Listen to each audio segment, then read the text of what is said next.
All right, howdy y'all. Let's get started. Today's class wanted to talk about competitive bodybuilding because when I first got into the space, or I should say, when I decided I wanted to do competitive bodybuilding a couple years ago, I'd been lifting for 2 to 3 years at that point already. Literally had no idea where to start. And what I had known about the sport at that time was all based off random Reddit stories I'd read or different YouTubers who happen to be coaches or fitness nutrition experts. And then they had snippets to say about bodybuilding. And I kind of just pieced together how the process really worked and how like someone, a novice, really hops into it. Of course, I'm your VP, Jaden. Zay's here as well, the president. Let's get started. So just starting with an overview. Bodybuilding's a physique sport judged on muscularity, like how much muscle you have, symmetry, which is like looking left or right, how both sides of your body are identical, basically, in that you're targeting weaknesses looking left or right. Conditioning, basically how lean you get and how much water you're holding and how striated you are, as well as presentation. This is a huge portion of it, presentation being posing, because you could be the most well-conditioned guy, lean as hell, sub 8% body fat. You got your water on point, you're super symmetrical, extra muscular, but if you freaking suck at posing and the dude next to you who's maybe 1 to 2% less than you in terms of all those areas, but poses way better, he might be presenting a lesser package better, putting you at a bigger disadvantage. Outcome determined by relative comparison. So we'll get into this, but with different federations, the rules on how pro qualifier or how to become a pro in that federation, they're slightly different across each federation. But that being said, if you attend a pro qualifier for whatever federation and you don't make it that day, you don't get your pro card, don't quit because maybe that day some super freaking soldier showed up and that's who you lost to. But the next time you show up to a pro qualifier, you might be that super soldier. And then, of course, it's not about absolute strength. It's based on physique because you might be a bigger guy and the dude next to you, smaller, might have double your bench, but who cares? You look better. Requires long-term training age, discipline, and strategic decision making. We'll talk about definitions in a minute, but long-term training age, something judges look for also in physiques is something called muscle maturity, and that comes with the amount of time you've been training. So federations, what most people are familiar with is IFBB. When most people think about bodybuilding, they think about the Mr. Olympia, they think about Chris Bumstead. They might think about Jay Cutler, Ronnie Coleman. All of these people are IFBB pros. And the way most bodybuilding organizations or federations is what they're called, the way they operate is they have a pro league and an amateur league. And when all of us, none of us are pros. I'm making a bold assumption here. All of us, if we decide that to pick up the mantle and become bodybuilders, we're all going to do our first show, our next show in an amateur league. So if I decided I wanted to be an IFBB pro or be on the Mr. Olympia stage one day, first I'm going to sign up for NPC Federation. So you will sign up as NPC Federation. You just go to their website, you pay the dues, you look at their show dates, and then you pay an additional show registration date fee for whichever show you're doing. So I don't know exact numbers for NPC off the top of my head, but like it might cost you $100 to be registered as an amateur for NPC, and then you find a show like 5, 6 months down the road, say it's in Texas, and that might cost you $200 to register for that show. Then you're ready to go, and then that way you can start backwards planning like how you're going to prepare for that show. So next I want to talk about the differences. NPC and IFBB untested. They are not testing for illegal substances. Most of these other federations, the ones I have listed here, INBA and OCB, they use WADA, which is the World Anti-Doping Agency banned substances list. Huge list of compounds and substance injection types that are considered illegal for use in their federation. It's the same standard that the Olympics uses. Like for WADA, you can't take steroids. You can't take anabolic compounds. Same thing. You can't, fun fact, you can't take injections greater than 10 milligrams. So for example, there are injectable pre-workouts out there. You can't inject more than 10 milligrams of an injectable pre-workout or else you're considered unnatural. So like even if it's freaking like an injection of creatine, carnitine, and like citrulline, which is like these are substances you can find on the shelf at GNC. Injecting it more than 10 milligrams will consider you to be enhanced. So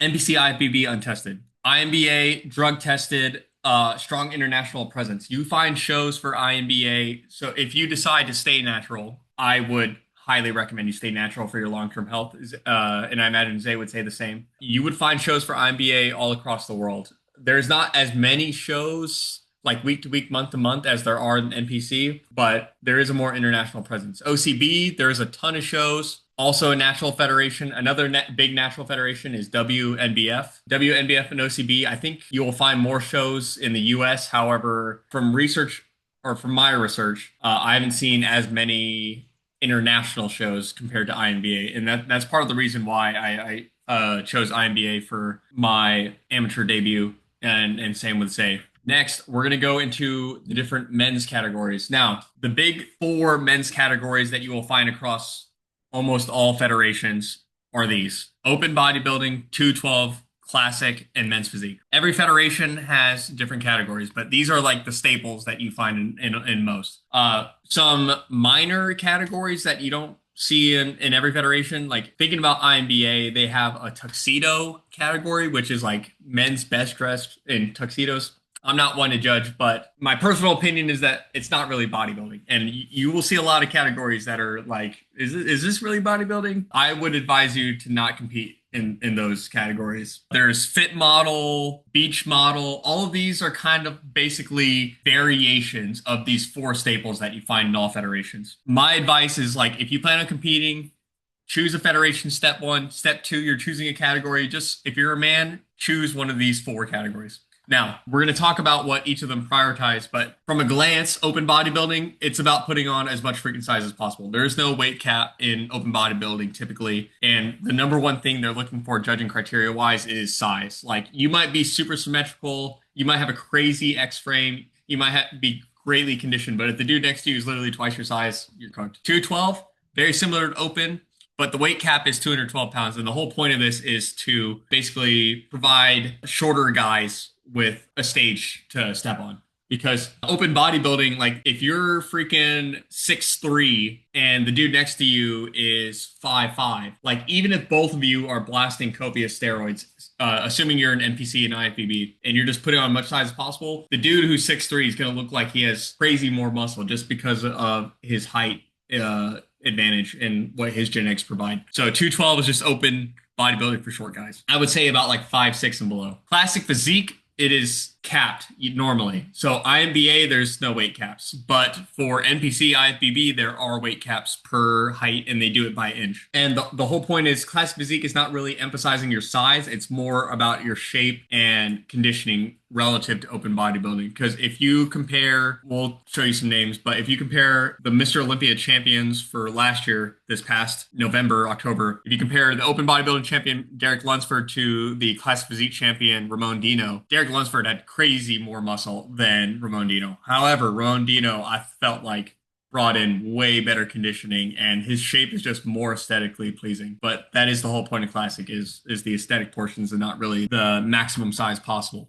Men's physique, much smaller guys than classic and open. It is an upper body dominant sport. You wear board shorts instead of a thinner short. I'll show you all pictures. Again, upper body, and rather than an X frame, I'll explain what this means too. They're looking more for a V taper. Now, just some terminology, so I'm not throwing terms out there that are not understood. Graininess, number one, is just referring to leanness and how dry you look, how much water. If you're grainy, you're not really holding a lot of water. And when you're on stage, you don't want to be holding a lot of water, because when you do have copious amounts of water retention, it'll hide muscularity and striations. Next, leading into striations, that'd be visible separation of your muscle belly. So for men, usually the first muscle to be striated when you're getting lean is your shoulders, in your front and your side delts. Those would just be the vertical lines. But the thing is, the leaner you get, you will start to see striations across your entire body. So like for most guys, when you're getting lean, first thing to show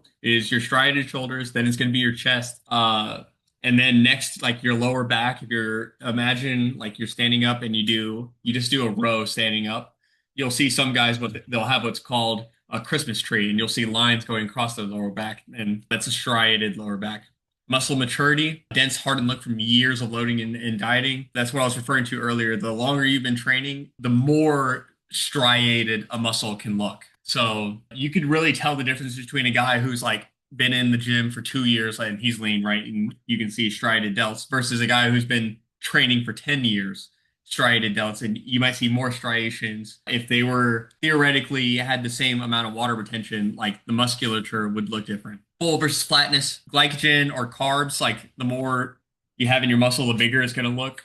That's fullness. When you're depleted on glycogen because you're cutting your carbs in preparation for a show, you're going to hold less water and glycogen. Then it's going to look flat. Like you're still jacked, you're just not full when you're in that prep cycle. And then ideally, as you go into the show, like maybe a day or two before show, you do a massive carb load and you fill out those muscle bellies and you go from flat to full. And then symmetry, as we touched, is that proportional balance across your frame. And it's saying not just left to right, but usually when people say symmetry, they're referring to left to right. Starting with men's physique judging focus, wide clavicles, cap delts, a really, really tight waist. And then if you are an NPC, OCB, and like WNBF, the only two poses they're judging you from is your front pose and your rear pose, as opposed to classic or open or 212. You get judged from the front, the left, the rear, and the right. Because like you're only doing upper body, you're going to be wearing board shorts. You want to hammer in your conditioning even more so than you would the other categories because there's just less to look at. So you want to be more lean. You want to have less water. You want to be fuller while also being dry and not having that water. And then of course I put here stage presence and posture, like posing. That's important in all categories, really. For men's physique, these are two IFBB pros. On the left, Jeremy Buendia, four-time Mr. Men's Physique Mr. Olympia champion, and then Ryan Terry, three-time Men's Physique Mr. Olympia champion. He just won last year. This is not a photo from last year. I think this is a photo of his second victory 2 years ago. But as you can see, they're wearing board shorts that cover their legs, and the judging starts from the waist upwards. And then as you can see, like for men's physique, like number one, tightness of the waist, like how thin their waists are, how conditioned they are. Like you can see striated obliques, every detail of their abs, just getting as lean as possible. And then really, really big delts. Classic physique, more of the X frame. So when you have your feet positioned at like a 45-degree angle and you start to see the outer line of your quads, it's called a quad sweep. When you have big lats, big shoulders and arms, and then you have massive ass quads, you'll get to see an X frame of a person, and that's what we're referring to. So going back to men's physique, here they have what's called a V taper because you can kind of draw a V out of their lats to their waist. For men's physique or for classic physique, an X frame. I should have put a better picture of C-Bum here, but he's a six-time Mr. Olympia or classic physique Mr. Olympia champion, and you can kind of see here, you can kind of draw an X with his lats to his quads or the quad sweep. And then Ramon Dino here, who is the reigning champion for classic physique in IFBB. So X-frame, flow and balance of the muscle, like just because you have a crazy big ass back, I'm talking like if you know who Wesley Visser is, I think he has the biggest lats in the top 10 of classic physique. However, his legs are not up to par compared to his peers. So X is not as pronounced. Next, 212 and open, similar to classic physique, but with just the greatest emphasis on mass. Just because you're a mass monster doesn't mean they ignore conditioning, they ignore the X frame or like the size of your waist. However, biggest focus is still on mass. Because if we think back to this past Mr. Olympia with the open, not 212, sixth place was Nick Walker, who hands down is the biggest guy on stage. However, his frame is not as aesthetically pleasing as the current reigning champion, Derek Lunsford. And then going into it, these are the champion. This is Keon Pearson on the left, reigning champion for 212. He just made his debut a few weeks ago in open. So fingers crossed he transitions into open bodybuilding. And then reigning champion for open currently is Derek Lunsford here. Now, looking back at the shorts, like as someone who doesn't know names or faces or like categories, like if you're just looking at a picture and you don't know what you're looking at, you can tell what category they're competing in by the shorts they're wearing, usually. So you can see here, long shorts. These are men's physique competitors. Class physique is always in black trunks, and it's not in a super thin trunk because you can kind of see here, like if you look at C-Bum's trunks here, it's about 2 to 3 inches wide. And then for the open and 212 competitors, it's basically a jock strap or like G-string, and it's always in multiple colorways. Once you've signed up for a federation, you signed up for a category, you're ready to go. Not yet. Now comes the actual hard part of bodybuilding. It's easy to bulk. It's easy to say to figure out like after years of training, like okay, this is if I eat this amount of food, this amount of calories, track my macros, all that jazz. This is I need to eat more than this amount, like let's say 3,000 calories to put on mass, to put on muscle. That's easy because I'm just going out to eat, or maybe you're doing clean, but I hopefully you know how to cook and you're eating clean, delicious food. You're never hungry. You're always full. Every lift feels amazing. You're getting stronger every single week. Prep, the exact opposite. You're going into a deficit, and the fatter you are going into prep, the harder you're going to have to cut. And when you're in a severe calorie deficit, that's when you're going to start experiencing brain fog and a slew of other things that Zay and I are currently going through. I will say though, I started this prep leaner than I thought I would, so I'm not having to cut as hard as I imagined, and to my benefit, really. So most preps are somewhere between 16 and 24 weeks. If you're a really big individual, like you're coming into prep like really out of shape, you can extend that prep. Prep doesn't have to be 16 to 24 weeks. I've heard stories about people who've done like 6 month preps, like 6 months out from a show in like June, in January 1st, boom, they're immediately starting some sort of calorie deficit.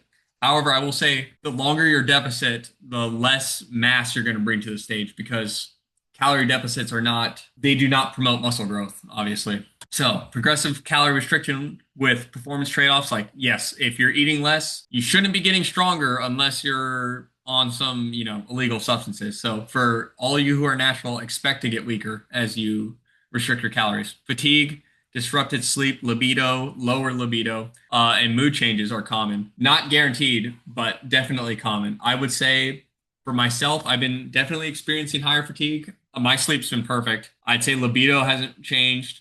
And mood changes, you'd have to ask my wife. Next, peak week manipulation of carbs. So really, the week or two before the show day, that is the most important day that you are like actually tracking every single little thing you're putting in your body. That's the week you should be cutting out condiments. Like even if you're doing 0 calorie hot sauces, mustards, soy sauce, like that's when you need to start measuring all of those things. So you're measuring carbs, every single drop of water you put in your body, every single gram of sodium, and then also you're going to start dialing back training. And then I know most people like 2 to 3 days out from the actual show day, that's when they stop training like specific muscle groups. So you'll see if you go on YouTube like, hey, bodybuilding prep, blah blah blah, and you'll see all these random competitors. You'll see like my last leg day before show day or my last arm day, something like that. Something else I wanted to bring to your attention, I touched on earlier, is cost breakdown because bodybuilding is not a cheap sport.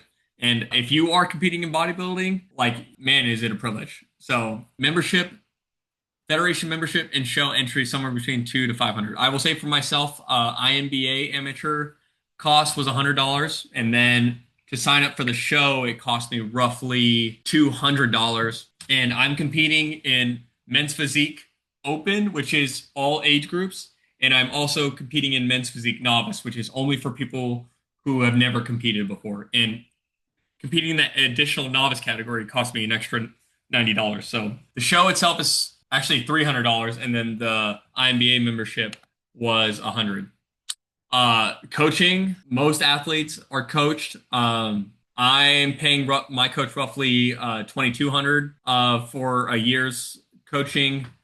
Zay is uncoached. I won't say recommended or not recommended. In my experience, I love having a coach. It just literally it makes it so much easier not having to do all the math or trying to critique yourself because you're going to be the most critical of yourself. And sometimes we like, especially in a sport like this, you tend to be hypercritical to the point of it being a detriment. We haven't even spoke about the cost of food, supplements, like protein powders, pre-workouts, freaking, the name is escaping me, but the supplements that like dehydrate you and things like that, as well as tanning prior to the show.